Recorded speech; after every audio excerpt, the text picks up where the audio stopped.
Hello, we are back. Sorry about those technical difficulties. We haven't missed much, luckily, as we're seeing some buffed up junk constructs swinging at Akare's face. Akare bit on the back foot now. These 3-3s being very annoying. Already dropping down to 8 HP on turn 5.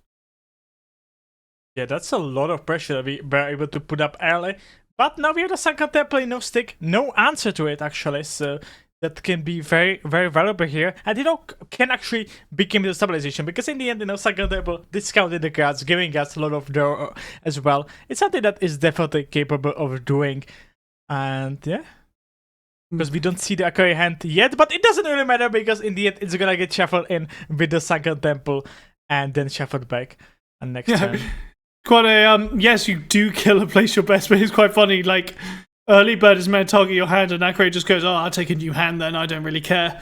I wasn't a big fan of this one anyway, as we are seeing, ooh, lovely. Akare, that's a lot of red in their hand, 2 sets, 2 aftershocks, able to clear out Okusun's board quite significantly here.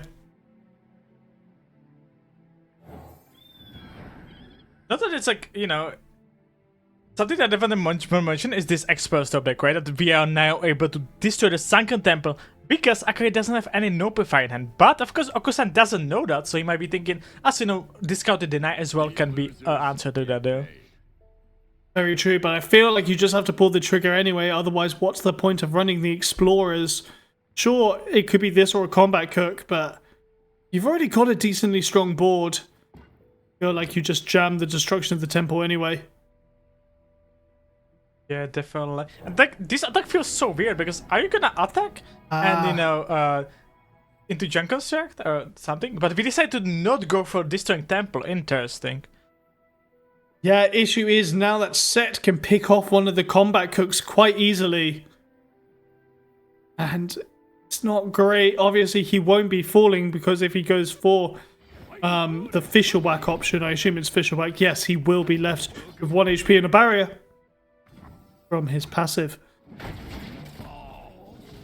We got the overwhelm weapon, and that weapon is so valuable because, very true, very you can equip it on any unit buffed by Varden, and it will become the win con, the scare win con. Even this 1-1 Omanok can eventually, thanks to this weapon, become crazy big win con. So something different in the game.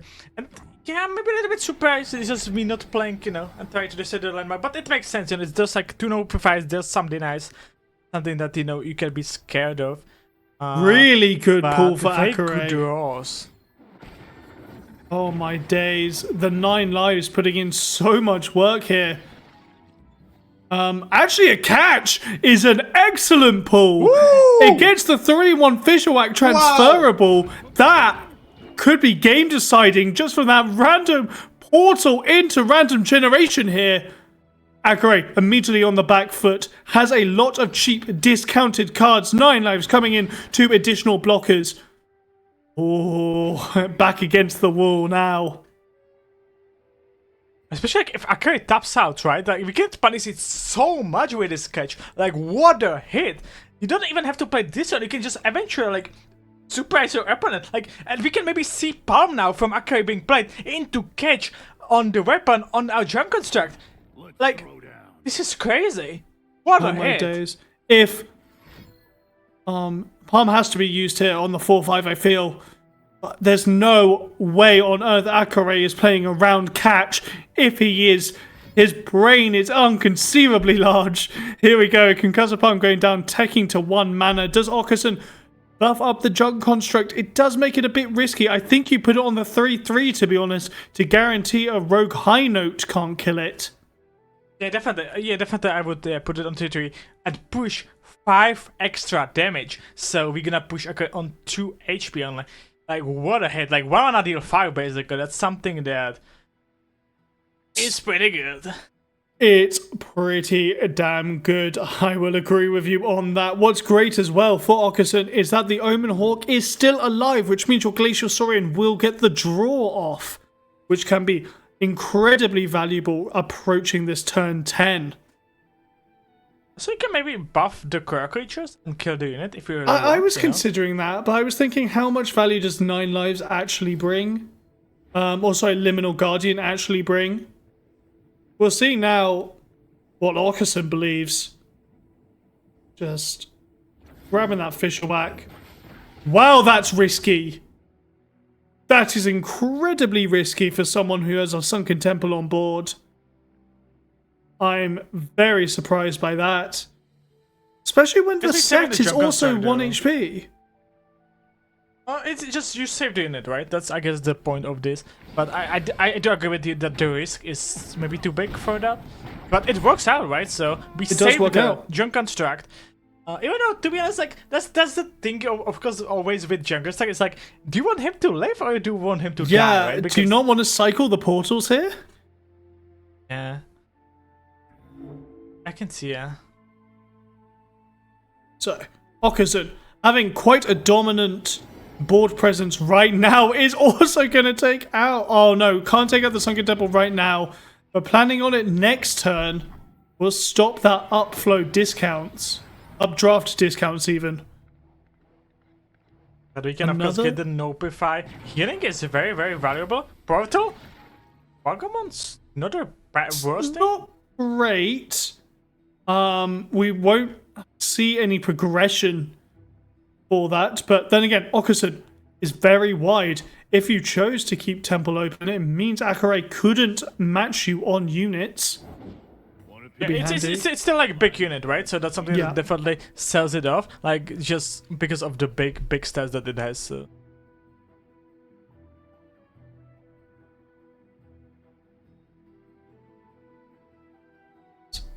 If Orkerson destroyed Sunken Temple, Akare could play a 4-mana one, tap them out of mana.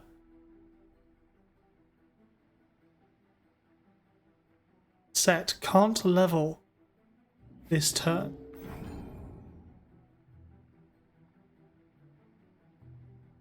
Orkerson testing the waters a little, saying, do you have a deny, do you have a notify, are you daring to use it?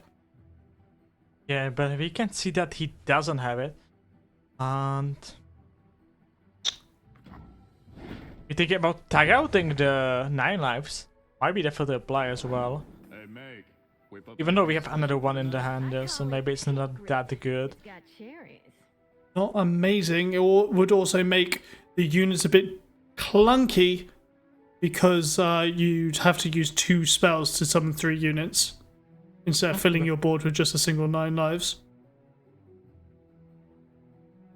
That heal coming in so clutch. Glacial Saurian getting the pull off your Dusky Snowdog. Not the best. What you were looking for was really Warden of the Tribes. And now Set will be able to pick off an easy target.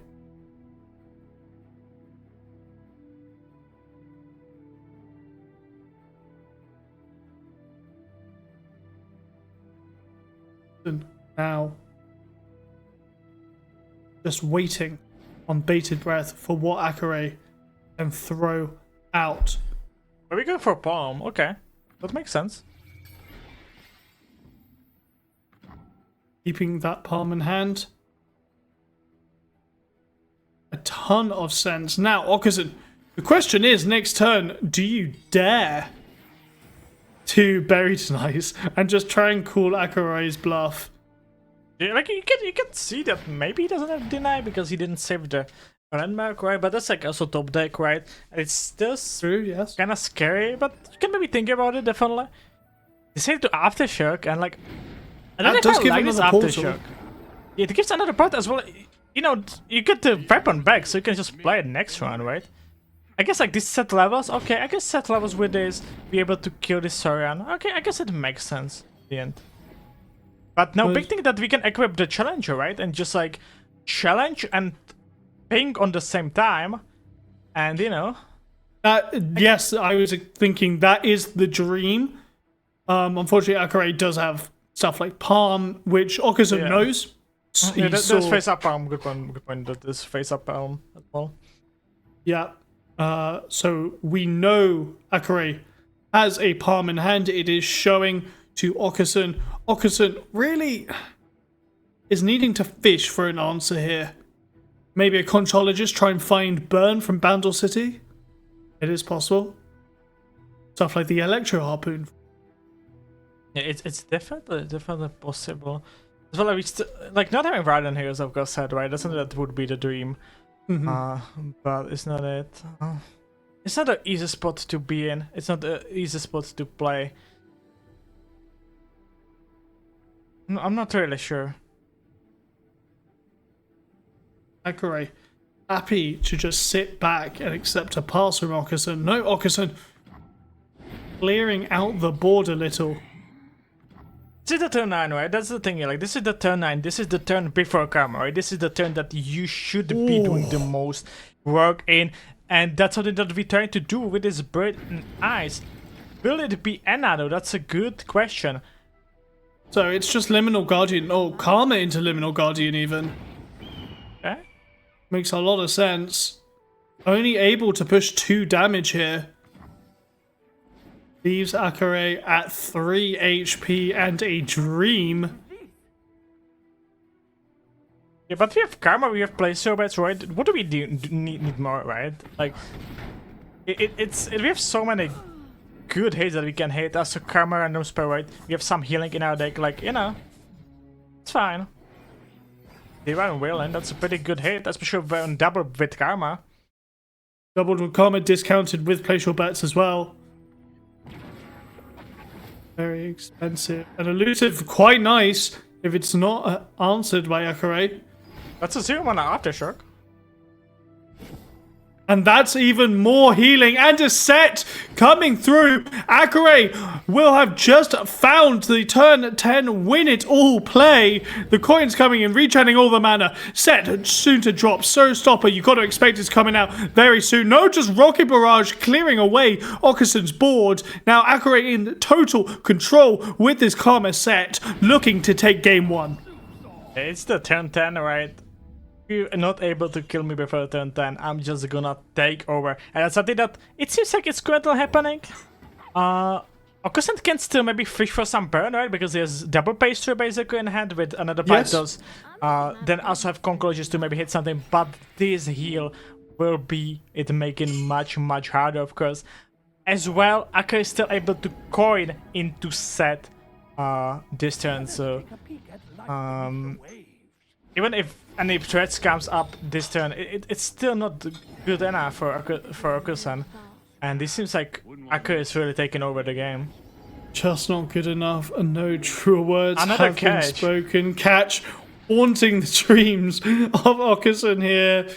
Desperate just to find anything right now. Gonna clear out the Karma, gonna deny the doubled up Showstopper. Makes sense. But of course, like, sure, you kill Karma, but you know, there's still opponent that you need to clear. Yeah, with and only don't forget, Octopus. Akure has another set in Frozen Tomb as well. Yeah, definitely. That's soon to come out. You're going to have a double set board, and all the mana in the world. Won't be able to actually generate Showstopper next turn unless Akure plays a lot with the coins. But Okerson, I'm afraid, unless you pull the most insane Water of the Tribes and, I don't know, Akure DCs and doesn't block it, I'm not sure how you can win. Yeah, I'm not sure at all.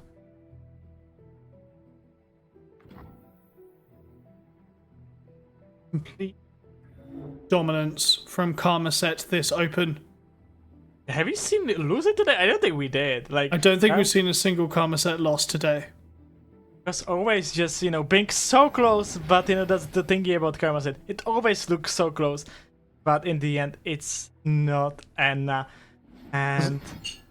as long as Karma set has 1 HP, they do not care about their Nexus total because they know they'll be able to fish it all back up.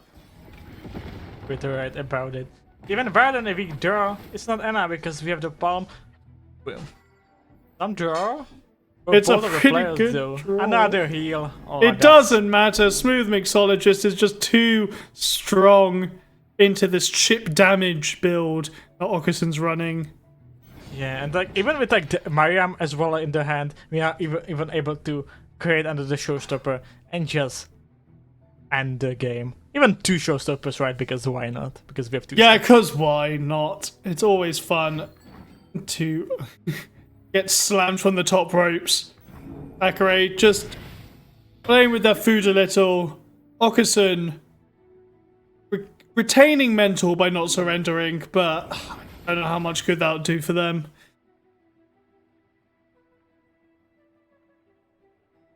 Now, official whack into catch. It was all written in the stars for Okason, but they just couldn't find a game ender for Karma leveled. The turn 10. The turn 10. It's something that people just so much hate on this deck. That's something that's why this deck is so powerful. That's why this deck is showing so much and showed and so much on so many tournaments since Glory in Avery when Set got released. Domination. The issue is with hitting Divine Whirlwind here, it will give Set the level. Or not the level, the showstopper even. You see it just being used. Bit of Nexus damage. Creates 2 obliterates. Okason just doesn't have a chance in this match. And will need to 2-0 reverse sweep Akare to get the open title.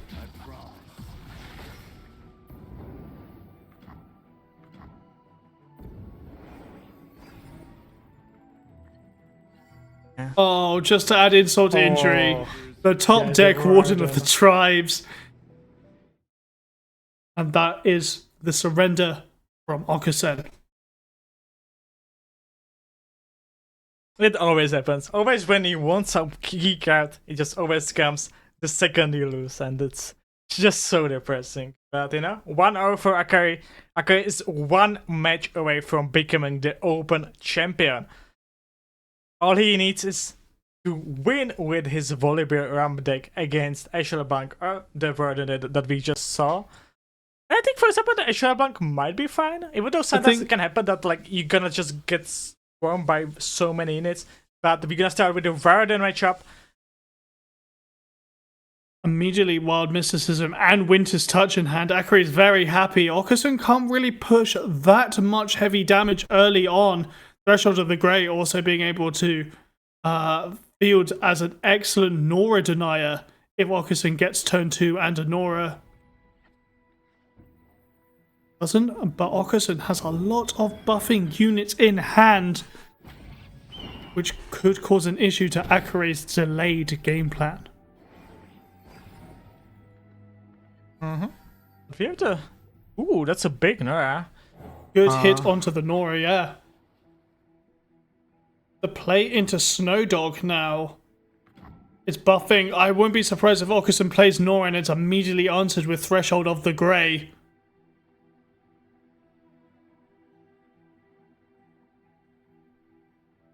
Finally.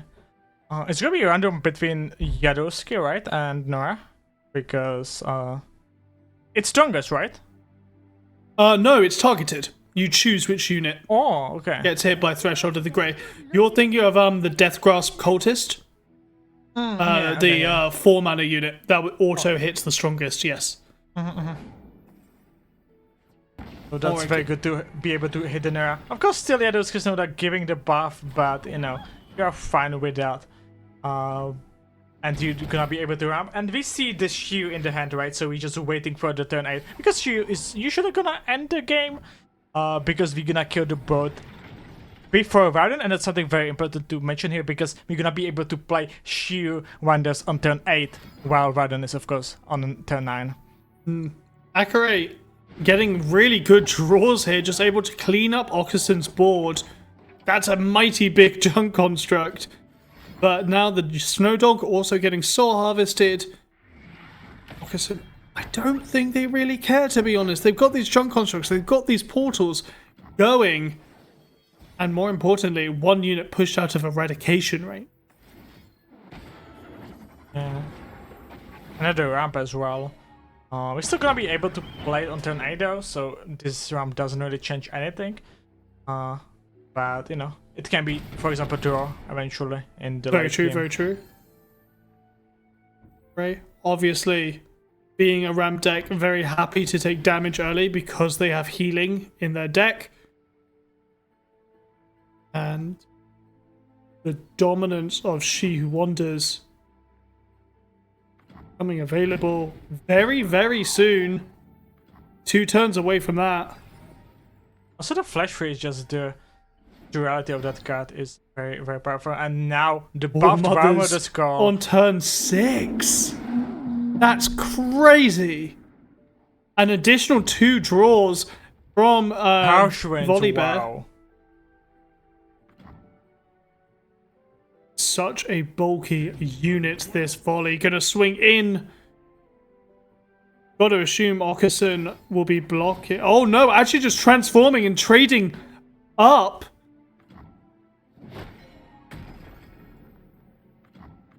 They go on strike again. Okerson, will they get another portal out? Oh, but it's a great draw from the War Mothers. Well, the Hydraman is so big here because it's giving you 2 blockers.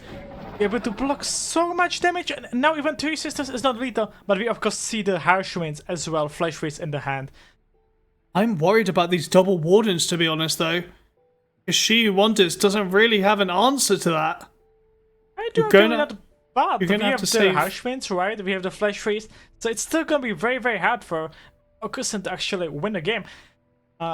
Through that, right? As well, like things like Coronation, right? As well, so...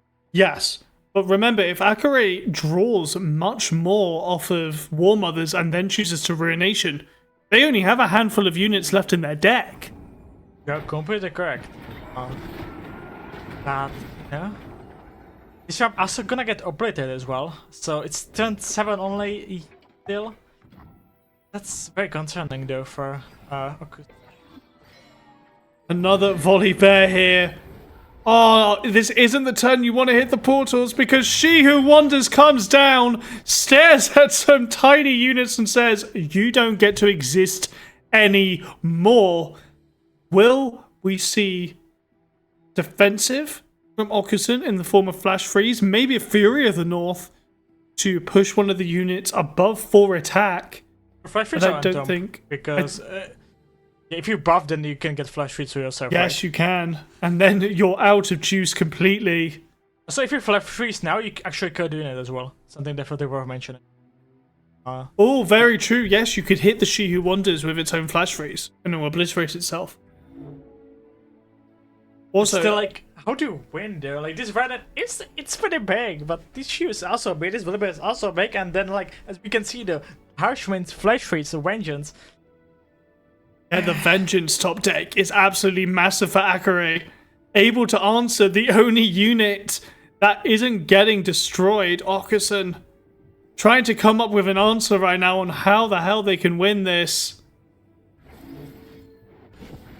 Fishing, entombing. Feel like Flash Freeze would have done the job anyway. Preserving the Volibear in some black ice for now. As the beam comes down, Okerson just doesn't have an answer. 17 damage to face. Massive swing. And War Mother's Call is looking poised to take the open. Another shoe, another Harsh Winds. And this Reddit, you're not big enough. It's not big enough. And this Vengeance will end the deal. Akare is becoming our open champion. Absolute domination in this series. 2-0 victory. Congratulations to Akare. Unfortunate for Okerson, but second is still pretty damn good. Wow. And our EMEA Open champion, I'll say it again for the people at the back, is Akare. Well played. I'm very satisfied with his play during this day. Seen quite a lot of action from him, and yeah, I'm very satisfied. I think he played pretty well. As well, his deck choices, I don't mind at all. I think they were pretty smart. Going in a lot of SI, you know. I would assume that he targeted the Galio decks and stuff. And yeah, it worked for him. Also, you know, things like Passage Earned, right? That's something that Yeah. you might not expect. Big fan, big fan, big fan. And his play was probably the best what I've seen today. So congrats to Akari.